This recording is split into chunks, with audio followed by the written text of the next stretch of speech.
Bueno, muy buenos días a todos ustedes.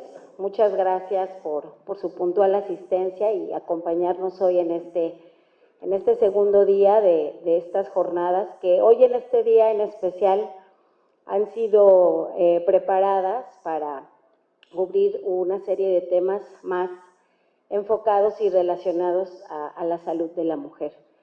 Primero que nada, quiero agradecer al doctor Salas y al comité organizador por tener a bien confiar en mí y confiarme la organización de las pláticas de este día. He intentado hacer del programa variado, ¿no?, con temas de distinto interés, cubriendo diferentes ramas de la medicina interna. Y bueno, la intención de este día ha sido un poco replicar lo que ha pasado en los últimos 2 años en el Colegio de Medicina Interna de México, donde se ha asignado una jornada académica de sesiones enfocadas en la salud de la mujer y dadas además explícitamente por mujeres médicas. Entonces, hoy este día es un día que será pues dedicado un poco más a aspectos de la salud global de la mujer, y las médicos que nos acompañan el día de hoy son todas médicos mujeres. Aprovecho este espacio también asignado pues más con un enfoque feminista para reconocer y agradecer de manera muy especial a la esposa del doctor Arturo Salas. Quisiera pedirles a todos si les regalamos un aplauso, porque es alguien que dentro de las actividades que se realizan le brinda un apoyo incondicional a la labor del colegio y está siempre detrás de él y apoyándonos a muchos de nosotros. Muchas gracias por todo lo que hace siempre. Y bueno, en miras de estar ya sobre el tiempo de inicio, vamos a iniciar con la primer plática del día de hoy. Les quiero presentar con mucho gusto y con mucho respeto a la doctora Marta Alicia Ramírez Guerra. Ella es médico cirujano naval, egresada de la Universidad Naval, es médico especialista en neumología, egresada del Hospital General de México. Tiene una maestría en Administración y Dirección Hospitalaria por la Universidad Internacional de La Rioja. Tiene un diplomado en Fisioterapia Respiratoria y es actualmente adscrita al Hospital Regional ISSSTE Veracruz y al Hospital Naval de Veracruz. Y bueno, la recibimos calurosamente para iniciar esta jornada.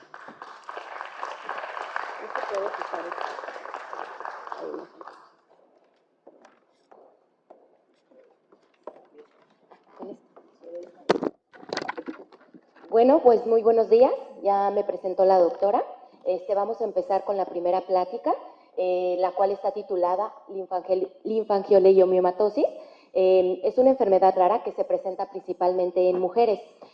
Tal vez algunos de ustedes la han escuchado, pero principalmente por esta razón por la cual no se presenta de forma tan común, pues a veces desconocemos cuál es su patología, cuáles son sus síntomas, y a veces pues sí se nos va un poquito el diagnóstico, pues porque no la conocemos, ¿vale?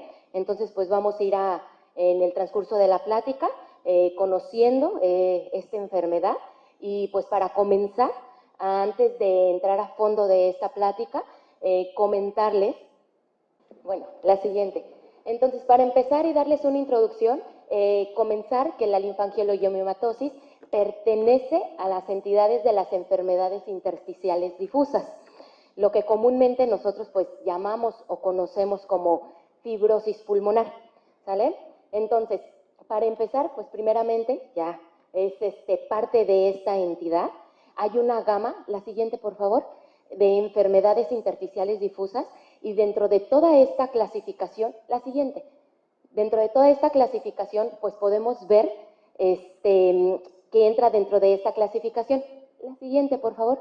Bueno, como vemos aquí, las enfermedades intersticiales difusas pues tienen una variedad de causas, ¿sale? Y clasificación para poderlas nosotros pues darles el nombre.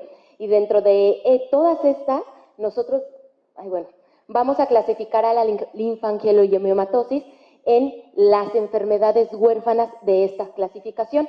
Entonces, como vemos aquí, todas estas clasificaciones son enfermedades intersticiales difusas y como vemos, pues hay un montón de causas, ¿no? Entonces, en la que nosotros nos vamos a enfocar, pues es la linfangiectomiomatosis, que es en estas. Se clasifican las enfermedades huérfanas y dentro de estas enfermedades huérfanas pues está la histiocytosis de células de Langerhans, que es la histiocytosis X, y la linfangiectomiomatosis. Entonces, ¿cómo vamos a definir nosotros a las enfermedades intersticiales difusas? Pues es un grupo heterogéneo de patologías. Como vimos, pues hay muchísimas causas que lo provocan, ¿no? Y estas van a resultar del daño que existe en las células que rodean a los alvéolos pulmonares, no propiamente a los alvéolos, son las células intersticiales que rodean a los alvéolos. Y pues obviamente, dependiendo del tipo de enfermedad, se van a presentar pues diferentes síntomas que en su mayoría casi siempre van a confluir en los mismos. La siguiente.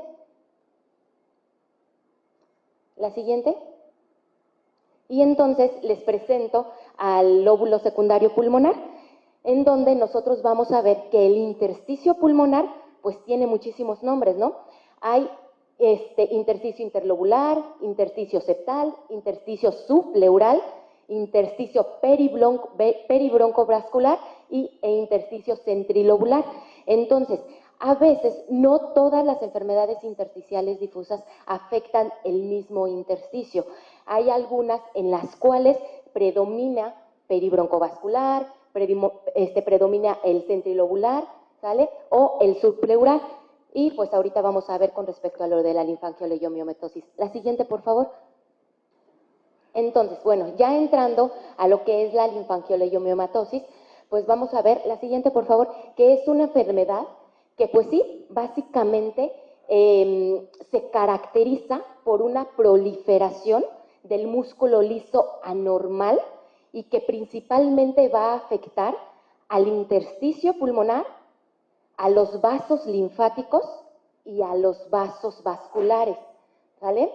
Esto va a estar unido, por eso es muy importante esta enfermedad, porque no se presenta como la mayoría de las enfermedades intersticiales, porque aparte de que afecta el intersticio pulmonar, hay afectación o dilatación del parénquima pulmonar con una dilatación quística de los espacios aéreos terminales, ¿vale? La que sigue, por favor. Entonces, esta va a estar principalmente afectada a las mujeres en edad fértil o en aquellas pacientes que también están embarazadas. He ahí por el cual a veces no pensamos en este diagnóstico. ¿Por qué? Porque hay afectación o hay alguna alteración, que es lo que dice la literatura, en algunas hormonas que desafortunadamente hasta este momento se desconoce cómo actúa o cuál es la alteración en la cual provoca a nivel de la mujer esta enfermedad. No nada más va a afectar a nivel pulmonar, también hay afectación o hay afectaciones extrapulmonares que ahorita vamos a ir viendo. Pero lo que quiero que se queden es que principalmente pues afecta a las mujeres y sobre todo en edad fértil, aproximadamente o en la edad de 35 años, 36 en adelante. La que sigue, por favor. Bueno, dentro de los antecedentes, fíjense que esta enfermedad se descubrió o fue notificada por primera vez en 1918 por este doctor, que es el doctor Luttenbacher. ¿Sale? Él descubrió esta enfermedad porque vio que las personas o que en las personas en edad fértil, principalmente mujeres, se empezaba a presentar ciertos síntomas específicos y que no sabían por qué. Y también se dio cuenta que estaba asociado a una enfermedad específica, que es la esclerosis tuberosa. Entonces, la esclerosis tuberosa también es una enfermedad que no es muy frecuente como tal, pero estas pacientes llegaban a presentar tanto síntomas pulmonares como extrapulmonares y que estaba asociada a esta alteración principalmente, o esta enfermedad, ¿sale? ¿Qué es la esclerosis tuberosa? La esclerosis tuberosa es una enfermedad autosómica dominante en la cual va a estar afectado principalmente los genes TSSL1 y TSSL2, ¿vale? La siguiente, por favor. ¿Y por qué se va a caracterizar esta enfermedad como tal? Va a haber afectación o formación como tal de tumores benignos, lo que comúnmente nosotros llamamos amartomas, y va a estar afectado el cerebro, la piel, el riñón, los pulmones y los ojos. Entonces, todos estos tumores benignos pueden llegar a aparecer en estas personas. Y se vio que dentro de estas personas, que aparte de que también es una enfermedad poco común y que se presenta en 1 de cada 6,000 nacimientos, afecta a las personas en edad fértil asociadas a la linfangioliomyomatosis aproximadamente en un 40%. La siguiente, por favor. Y comentarles que sí, que la linfangioliomyomatosis se clasifica en dos, la que está asociada a la esclerosis tuberosa, que es en un 40%, y la que se presenta de forma esporádica. ¿La que sigue? Entonces, ¿cómo se va a presentar la linfangioliomyomatosis? Primeramente, para que nosotros pensemos en que esta paciente en edad fértil está presentando esta enfermedad como tal. Uno, primeramente, que la paciente esté o ya le hayan diagnosticado esclerosis tuberosa. Dos, muchos de los pacientes o muchas de las mujeres llegan a debutar con tos de muchísimo tiempo, ¿Cuál? Tos que es seca, no es productiva, ¿sale? Y posteriormente, ahí se puede llegar a confundir con otras enfermedades pulmonares, como EPOC, como asma. Pero muchas de las veces, por ejemplo, en la radiografía, cuando nosotros se los pedimos a los pacientes, no alcanzamos a ver la alteración que llegan a presentar estos pacientes. Entonces se nos va el diagnóstico. El otro síntoma primordial que llegan a presentar estos pacientes es la disnea. Disnea de medianos, luego de pequeños a medianos y grandes esfuerzos, ¿vale? Hasta que la paciente tiene una disnea que no soporta, va al médico y entonces hacen un neumotórax espontáneo. Ese es el principal signo que, por así decirlo, es donde nosotros nos damos cuenta que una paciente está debutando con linfangioliomyomatosis. Bueno, ya se los comenté, es disnea de esfuerzo lento, progresivo, neumotórax y pues la tos, ¿no? ¿Cuánto tiempo a veces tardan en diagnosticar o en tener este diagnóstico, por así decirlo? Porque la paciente va de tos en tos, aproximadamente va de 1 a 6 años en que se le diagnostique a esta paciente esta enfermedad. La siguiente, por favor. Bueno, ya les había comentado del neumotórax. La paciente llega con una disnea que no tolera, llega al servicio de urgencias, le toman una radiografía y vean, encontramos un neumotórax. Acá la cuestión con el neumotórax, vamos a hacer como un paréntesis con respecto a lo del tratamiento con respecto al neumotórax, es que los neumotórax son recidivantes en este paciente. Nosotros le colocamos una sonda endopleural, reexpande, ¿sale? Pero posteriormente puede volverse a colapsar. ¿Por qué? Como les dije de primera instancia en la patología, ¿qué hay en estos pacientes? Quistes. Entonces, al haber los quistes en el parénquima pulmonar, pues obviamente, ¿no? Se rompen y al romperse, pues obviamente va a generar el neumotórax, ¿no? Entonces, va a haber una recidiva del neumotórax entre un 39 y un 81% en este tipo de pacientes. La siguiente, por favor. Ahora, hay otro signo también que se puede llegar a presentar en este tipo de pacientes, que es el quilotórax. Como lo comenté, hay una proliferación anormal de estas células. Entonces, y como afectan también a los vasos linfáticos, a los vasos pulmonares, pues también va a afectar al conducto torácico. Entonces, al afectar al conducto torácico, pues va a haber también producción aumentada de quilo. Entonces, los pacientes también llegan a presentar quilotórax. Ahora, entonces, como hay una tasa de recidiva aumentada en este tipo de pacientes, lo que se recomienda es que al momento de colocarle la sonda, si volvió a ser neumotórax o quilotórax, porque también el quilotórax es recidivante, ¿vale? es hacer intervencionismo, entrar por toracoscopía y hacerle pleurodesis al paciente. ¿Para qué? Para que no haya recidiva de ese neumotórax. ¿Vale? La que sigue, por favor. Entonces, el quilotórax, como es otro signo también con el cual llegan los pacientes al servicio de urgencias, también van a tener una recidiva aproximadamente del 7 al 31%, ¿sale? Entonces, dentro de los otros síntomas también que se pueden llegar a presentar y que no lo pensamos en este paciente, es la hemoptisis y la quiloptisis, ¿sale? En un bajo número de pacientes, pero se puede llegar a presentar. La que sigue, por favor.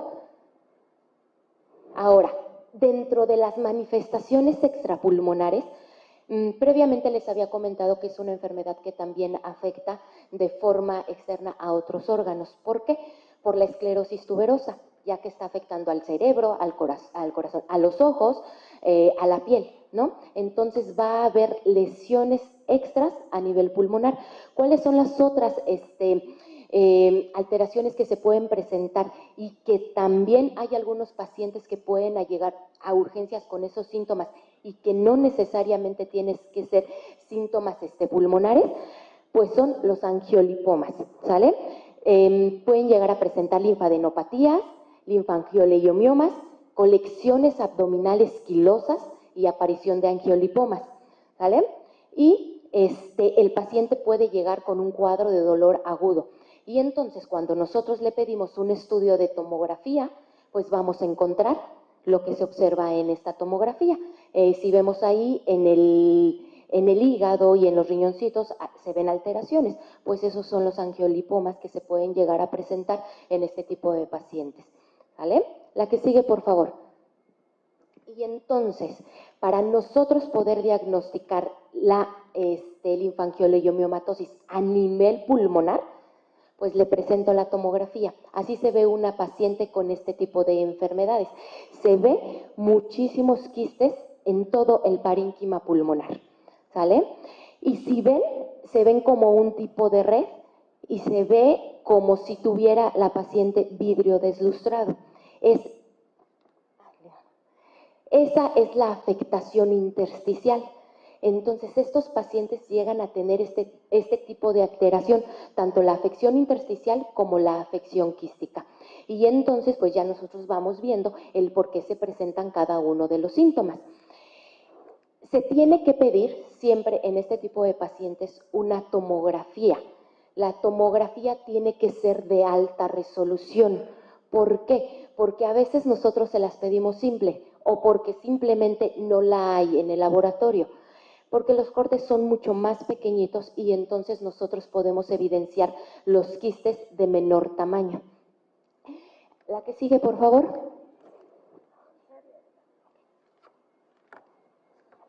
Entonces, los quistes se pueden llegar a presentar de diferente tamaño. El mayor diámetro que llegan a presentar los quistes son hasta de 1 centímetro. Pueden ser de 5 milímetros.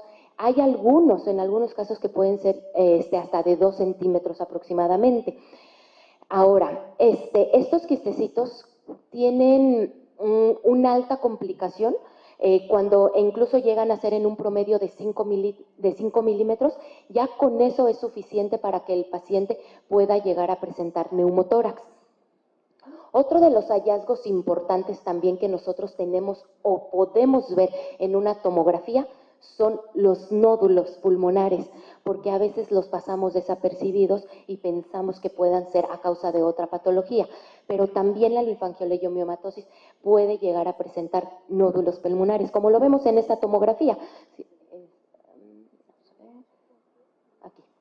Este es un nódulo pulmonar, aquí también, y si ven toda la red que se ve en la tomografía, toda esa es la afectación intersticial, ¿sale? Y pues la parte más hipodensa, aquí, pues todos estos son los quistecitos, ¿vale? Y como vemos aquí, esta es una ilustración de un paciente, pues obviamente con todos que no se alcanza a ver en su corte coronal, en la ventana para pulmón, que es, permítame tantito, aquí. ¿sale? Se ven muy pequeñitos estos quistes, pero no los alcanzamos a evidenciar bien. Y entonces, pues aquí nosotros a lo mejor podemos pensar que puede tener otra patología e incluso intersticial y no necesariamente linfangioleumiomatosis. Pero lo más importante aquí, pues es el neumotórax que genera, ¿vale? Algunas de las veces los pacientes cuando se les llega a romper algún quistecito, por ejemplo, si nosotros no les pedimos una tomografía y les pedimos una radiografía, este neumotórax no lo vemos en una radiografía, a veces no se ve, ¿sale? Entonces, este tipo de neumotórax se llama neumotórax oculto y es necesario por eso pedirles la tomografía a este tipo de pacientes. Bien importante, digo, ya me había adelantado un poquito con respecto a lo de las diapositivas, pero siempre bien importante. Cuando nosotros estemos pensando en este tipo de diagnóstico, tenemos que ir a interrogar a la paciente, porque muchas de las veces ya trae el diagnóstico, ya trae el diagnóstico de esclerosis tuberosa, ¿sale? Entonces, primeramente, para pensar en esta patología, pues nosotros tenemos que asociarlo también a esta patología. Hay que ir a ver al paciente, hay que ir a explorarlo, ¿vale? Si nosotros encontramos pues angiolipomas o máculas melanóticas, que no lo mencioné, pero también pueden llegarlo a presentar los pacientes, angiofibromas parciales, ¿sale? Un radiomioma hiperecoico en un ultrasonido o un amartoma retiniano, que es una de las principales signos que nosotros podemos ver en este tipo de pacientes, y pues la linfangioleumiomatosis, ¿no? Aquí, por ejemplo, pues se ve un quiste más grandecito a comparación de las otras tomografías. Este es otra tomografía, para que se vayan familiarizando con la enfermedad, y pues un corte histológico, ¿no? El corte histológico, pues principalmente, pues aquí vemos en esta partecita, pues son los quistes que se pueden apreciar en un corte histológico como tal. No somos expertos como tal en esto, pero así se ve un quiste en un corte histológico. Ahora, dentro de los abordajes diagnósticos que nosotros le tenemos que hacer a los pacientes que estamos ya sospechando y que ya le hicimos la tomografía a la persona como tal, tenemos que ir a hacerle espirometría. La espirometría va a ser un punto súper importante en este tipo de pacientes. ¿Por qué? Porque nosotros sabemos que la mayoría de las enfermedades intersticiales como tal van a presentar un patrón sugerente de restricción en la espirometría, comúnmente, ¿sale? Y eso es lo que nosotros pensamos. Pero esta es la variación que existe en esta enfermedad, que sí puede llegar a presentar un patrón restrictivo en la espirometría, pero es una de las, del total de las enfermedades intersticiales en la cual se va a observar un patrón obstructivo, ¿sale? No propiamente un patrón restrictivo. Entonces, la mitad de los pacientes presentan un patrón obstructivo. ¿Por qué? Porque como ya lo comentamos, sí afecta el intersticio pulmonar, pero esa cantidad de quistes pues afecta al parénquima pulmonar distal. Entonces, eso es lo que va a provocar que el paciente, al momento de hacerle la espirometría, pues tenga un patrón obstructivo.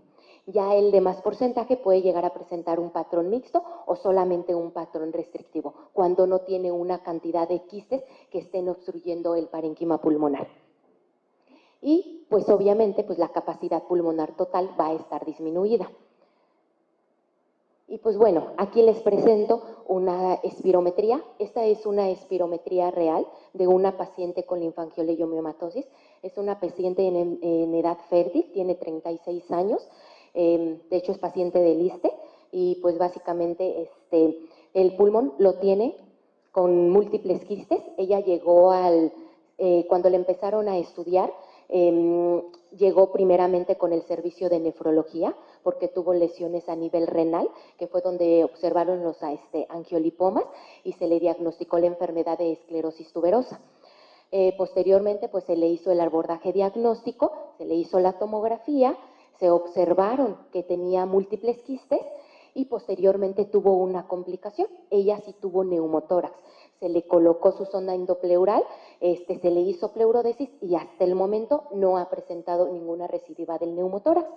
Entonces, nada más hemos estado dándole seguimiento a esta paciente, se le hizo la espirometría y como podemos observar en la espirometría, nos vamos al FEB1-FEBC, donde podemos observar que tiene un OFBC de 73%.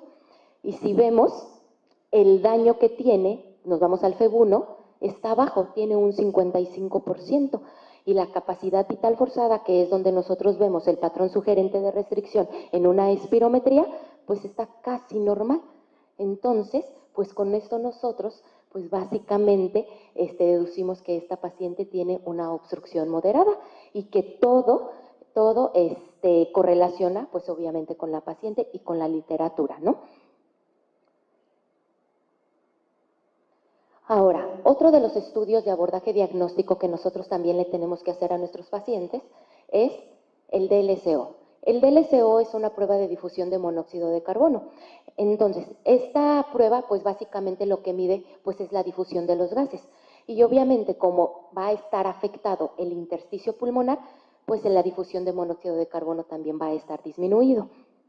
Las otras pruebas que les tenemos que hacer también a este paciente para más que nada para pronóstico y ver cómo va a ir evolucionando en el tiempo, pues es la caminata de 6 minutos. La caminata de 6 minutos, estos pacientes pues obviamente va a disminuir el porcentaje de metros caminados. Y pues estarle midiendo la oximetría de pulso. Otro estudio importante también que nosotros le debemos de tomar a nuestro paciente, pues es una gasometría arterial para nosotros poder observar cuándo está la presión de oxígeno, que usualmente no en todas las pacientes, a veces se suele estar bajo. Muy importante, para nosotros poderle hacer el diagnóstico definitivo a un paciente y sobre todo a los que están asociados a esclerosis tuberosa, pues obviamente hay que tomar una biopsia, ¿no? Una biopsia guiada por, ya sea por toracoscopía o por broncoscopía, si es que la vamos a tomar a nivel pulmonar. Entonces, como les comenté previamente, que está asociado también a alguna alteración a nivel de hormonal como tal, se le hacen pues obviamente múltiples tinciones a nivel histológico, pero cuando se hacen estudios con respecto a este tipo de pacientes, ellos hallan que en su mayoría este tipo de pacientes la biopsia sale positiva cuando se le hace la inmunohistoquímica, una alteración en el HMB45 y casi siempre en la serie de casos que se han estudiado a este tipo de paciente, esto es lo que predomina. Entonces, si nosotros queremos seguir el abordaje diagnóstico de este paciente y queremos hacerle biopsia, tenemos que mandarle a hacer la inmunohistoquímica con respecto a esta alteración para ver si estos pacientes pues está positiva o no. Este es un estudio que se hizo justamente, es una serie de casos y revisión de la literatura con respecto a los pacientes de linfangioleumiomatosis. De hecho, el corte histológico que yo les puse anteriormente es justamente de este artículo y ustedes pues me van a decir, pues es desde el 2011. La cuestión es que la linfangioleumiomatosis no sé actualmente cuánto es la prevalencia exacta. Algunos dicen que es 1 en 1.000.000, entonces no se han hecho específicamente un estudio porque pues no tenemos a los pacientes. Entonces casi siempre lo que sale o se actualiza son serie de casos o reporte de casos de estos pacientes. Y bueno, pues ya casi para terminar, llegamos al tratamiento. El tratamiento como tal para este tipo de pacientes, no hay un tratamiento específico. Hay tratamientos que tratan de ayudar para mejorar la condición del paciente, pero uno específico como tal, no lo hay. Sin embargo, se han hecho ciertos estudios, ¿sale? Como tales de novedades terapéuticas, dándoles tratamiento con inhibidores de las vías de deseñalización con respecto al crecimiento celular, con respecto más a los pacientes con esclerosis tuberosa, que es el sirolimus o el everolimus, que es prácticamente el tratamiento que se les da a los pacientes, ¿sale? Sobre todo porque el sirolimus actúa en la vía de señalización de mTOR, que es lo que va a hacer, pues para tratar de ayudar a que haya un mejor crecimiento en la proliferación celular y que no haya tanta anormalidad. Pero como tal, un tratamiento específico no. Y de la paciente que nosotros tenemos actualmente allí en el ISSSTE, pues sí, de hecho se le está dando el sirolimus, la paciente pues afortunadamente lo ha tolerado bastante bien y pues hasta el momento también con respecto al tratamiento, vemos que se le puede dar un tratamiento coadyuvante a este tipo de pacientes, solo para estabilizar la función pulmonar, porque el hecho de que nosotros le demos el tratamiento con sirolimus no garantiza que la enfermedad no vaya a proliferar, y sobre todo en los pacientes que tienen la enfermedad de esclerosis tuberosa. Es una enfermedad autosómico dominante y es genética. Otro de los planes de tratamiento como tal es el trasplante pulmonar. El trasplante pulmonar ha estado muy controvertido si se les hace o no a este tipo de pacientes, porque como no sabemos la causa, finalmente si a este tipo de pacientes se les hace el trasplante pulmonar, pues no sabemos si vaya a haber una recidiva de la enfermedad como tal, ¿no? Y sobre todo que la vayan a tolerar, porque muchas de las veces los pacientes llegan con alteración en ambos pulmones. Básicamente los dos pulmones están afectados. Entonces, el tratamiento coadyuvante que nosotros les damos a los pacientes, pues es tratar de mejorar su condición. ¿Cómo tratamos de mejorar su condición? Pues con oxigenoterapia. Algunos pacientes tienden a disminuir su oxigenación, entonces pues hay que darles tratamiento con oxígeno, sobre todo cuando aquellos pacientes ya están su saturación de oxígeno por debajo del 88%, que es lo que marca la guía de las neumopatías intersticiales. Los pacientes se llegan a beneficiar de la oxigenoterapia. Y asimismo, pues los esteroides inhalados, como les comenté, afecta el intersticio pulmonar. No todos los pacientes llegan a tener ya áreas fibróticas, algunos pacientes llegan a tener inflamación. Entonces los esteroides inhalados, pues obviamente son piedra angular en el tratamiento para desinflamar lo que todavía el parénquima pulmonar queda sano. Y pues sobre todo, pues también los broncodilatadores, ¿no? En conjunto con los esteroides. Entonces, acá lo importante con respecto a esta enfermedad es que la conozcan, que sí hay pacientes, tal vez no en una gran cantidad, ¿sale? Y tal vez a lo mejor el manejo específico no se lo podamos dar en ese momento, pero sobre todo pues darle por lo menos un abordaje diagnóstico y que sepamos qué es lo que le vamos a hacer al paciente. Y ya si de plano pues no sabemos, pues referirlo, ¿no? Como hacemos con el especialista correspondiente y pues sobre todo para mejorar la condición de este tipo de pacientes. Entonces, pues eso sería todo de mi parte. No sé si tengan alguna pregunta. Bueno, pues muchas gracias. Agradecemos mucho a la doctora su participación. En medicina siempre la importancia de conocer sobre las enfermedades raras es que estén dentro de nuestra cabeza, ¿no? No podemos diagnosticar aquellas cosas que desconocemos. Entonces, la importancia de este tipo de patologías es saber que están ahí, que pueden existir y obviamente pues la necesidad de derivarlos. Yo le agradezco a la doctora Marta su participación, a nombre del colegio le entregamos este presente y les pido un aplauso para su presentación.